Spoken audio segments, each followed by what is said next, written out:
কখনো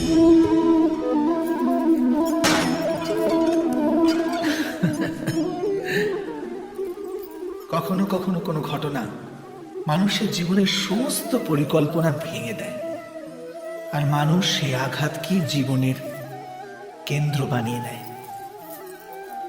কিন্তু ভবিষ্যৎ কি মানুষের পরিকল্পনার আধারে নির্মিত হয়? না।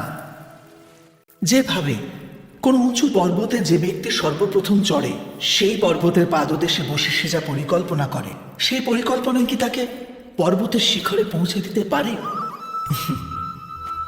না। বাস্তবে সে ব্যক্তি যত উপরে ওঠে, তত নিত্য নতুন পরীক্ষা, নতুন বিড়ম্বনা, নতুন ধরনের অবরোধের সম্মুখীন হয়। প্রত্যেক পদে তার পরবর্তী পদক্ষেপ ঠিক করতে হয়।